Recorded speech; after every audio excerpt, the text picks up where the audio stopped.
The newly released Fallout 4 can provide hours of entertainment as you play the sole survivor of Vault 111. This huge open world game is near limitless in its potential to satisfy and entertain, with fast paced combat, an interesting storyline, and novel settlement construction system. But if you find yourself new to the series, the initial difficulties of survival and some of the features of the game may be a little tricky to grasp. This guide is for both people wanting a quick summary of a few key features of Fallout 4 and for seasoned Wasteland veterans looking for a tip or two they may not know about themselves. My name is Fraser and welcome to my brief guide to Fallout 4. The guide will be split into 4 sections, covering general Wasteland survival tips, combat, crafting, and finally, settlement construction and maintenance. One of the first decisions you make in-game is how to build your character and where to spend your special points. These points will dictate various attributes your character has, and thus should be carefully considered depending on what kind of character you want to build. Along with these attributes, specific perks can only be obtained once your special stats are high enough. With this in mind, it is beneficial to consider where to invest special points to obtain useful perks early in the game. If you want to get into crafting, then investing in strength and intelligence will be beneficial to obtain the gun nut, blacksmith, armorer, and science perks. If ranged combat is your thing, then early points in perception for the awareness and rifleman perks, and agility for gunslinger may be worth obtaining. If building a huge network of settlements is high on your to-do list, then invest in charisma for the local leader perk. These special point allocations will influence how quickly the full range of crafting, construction, and combat features become available to you. However, there is no level cap, so once you get far enough into the game, all of these features will become available regardless of these decisions in the first hour of gameplay. Oh, and don't forget to pick up the Your Special book from your old house in Sanctuary for a bonus special point. Once out of the vault, the wasteland can be unforgiving for the first few hours, and you can quickly become acquainted with death if you aren't careful. Remember to save frequently so you don't have to redo quests once you inevitably die. Another handy tip is to frequently tap your VATS key when travelling around the wasteland to see if any hidden enemies or landmines are lurking around the next corner that you may have missed. And early points in awareness will help you see if you're about to fight an enemy 20 levels higher than you, and further allow you to check the resistances of enemies as well. One way to help in avoiding death is to have companions accompanying you early in the game to soak up a bit of enemy attention and dish out a bit of damage too. Dogmeat is a great companion to accompany you and can be found at Red Rocket just outside of Sanctuary. Remember, trade with your companions if you become over-encumbered and offload a bit of stuff to them to continue exploring the wasteland.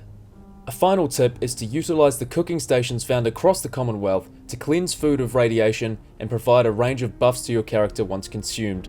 It's always better to cook that rad scorpion and purify that dirty water in order to avoid unnecessary radiation. The aforementioned tips are great when roaming around the wasteland unmolested from enemies, but it's only a matter of time before you run into one of the mutated horrors found in the wasteland. Heed some of these combat tips in order to stay alive.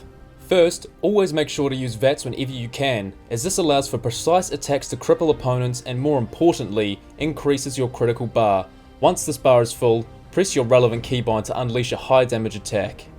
Second, make sure you have an adequate stock of healing items. Stimpaks are the best form of healing as they heal a percentage of your health over a lower absolute value and can heal crippled body parts. However, use them sparingly for this reason. Cooked food is another alternative to replenish lost health in the middle of a fight, so always pick up the meat from foes and make sure to cook it for your next hostile encounter.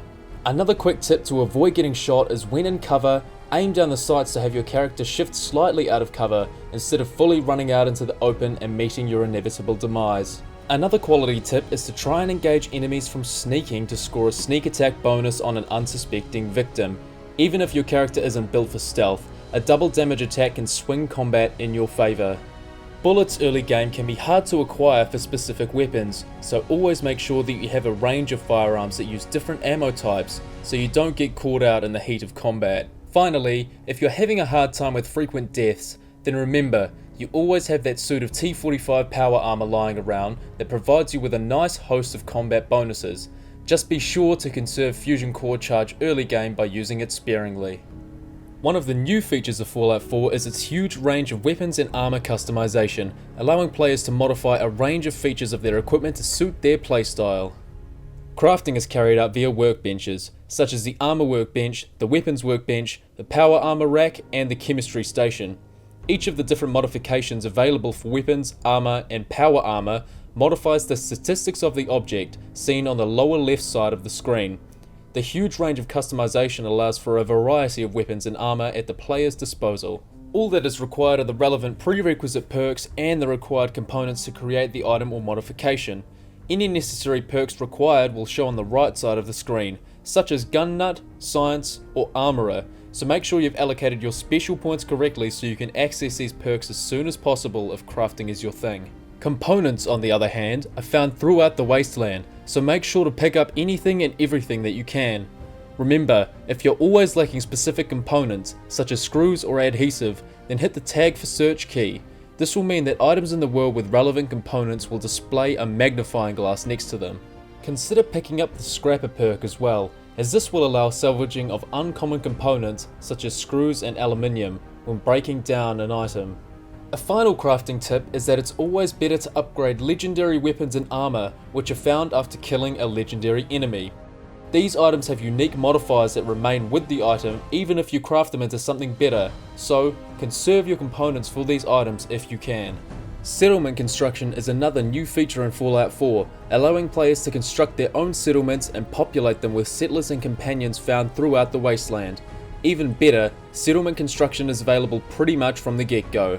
Like crafting, construction requires raw materials found throughout the wasteland in order to build. These materials can be acquired in two ways. The first is simply through scavenging. Once you return to your settlement's workshop, press Store Junk to remove all junk from your inventory and have it placed in the workshop ready for construction. The second method is to enter the construction menu and wander around within the green settlement border, scrapping loose objects for raw material. Once the prerequisite materials have been collected, you can alter the placement of objects by scrolling the object closer to or farther away from you, and rotate them to place them in the desired location. Objects of a similar type, such as walls and floors, will automatically snap together once they are close by. Try not to be too much of a perfectionist when constructing settlements, as placing things in the perfect spot may be limited by uneven surfaces, incorrect snapping, or just not being able to make the object fit. A few tips to make this process easier is to place an object down initially and then move closer to it and select its corner for a more accurate placement. From here, rotate your character instead of the object for fine control placement. Also, if an object should be snapping in place that isn't, try and delete some surrounding objects first and then replacing them afterwards. When building settlements, remember to satisfy the requirements of the settlement shown along the top of the screen. These requirements are food, water, power, defense, and beds. If any of the resources are lacking, then place down more from the relevant build menu. All of these requirements are derived from the number of people you have in your settlement. The more people, the more food, water, and beds you'll need. Once you have more food and water, you'll need more defense to deter raiders. Power isn't required for a settlement, but if you want it to grow, then you'll need a bit of power for the settler recruitment beacon. Happiness changes based on whether a settlement has the required resources to run, and will increase and decrease based on the satisfaction of these requirements. So, make sure your settlements are well managed and have adequate food, water, beds, and defense. Finally, the size bar indicates the total amount of objects that can be placed in a settlement. Keep an eye on this if you're planning any big builds. Once you've placed down some of these resources, make sure you have settlers assigned to the resource to reap the benefits. A lot of assignment is done by the game automatically, but you can do this manually by selecting a settler and commanding them to a specific job by selecting the given resource, such as crops or defense posts. If you're serious about settlement construction and maintenance, then a high charisma will be required to gain the local leader perk. This perk allows you to link settlements via trade lines, where they share resources. Creation of these lines requires selecting a settler and pressing the Create Supply Line keybind. This will mean access to a greater number of materials to build, as the workshops of the linked settlements will be shared. Local Leader at level 2 also allows for construction of shops that generate income over time. Once constructed, simply assign a settler to the stall and any income generated will appear in the workshop. Keeping all of these tips in mind will make your Fallout 4 experience a little easier and definitely more enjoyable. If you liked this video, then don't hesitate to give it a like and subscribe to my channel ScrubPlays for more Fallout content. Check out my Fallout Let's Play and follow me through my Commonwealth journey. Leave a comment as well if you would like to see more specific guides on any of the aspects covered in this video. Thanks for watching team, and have a good one.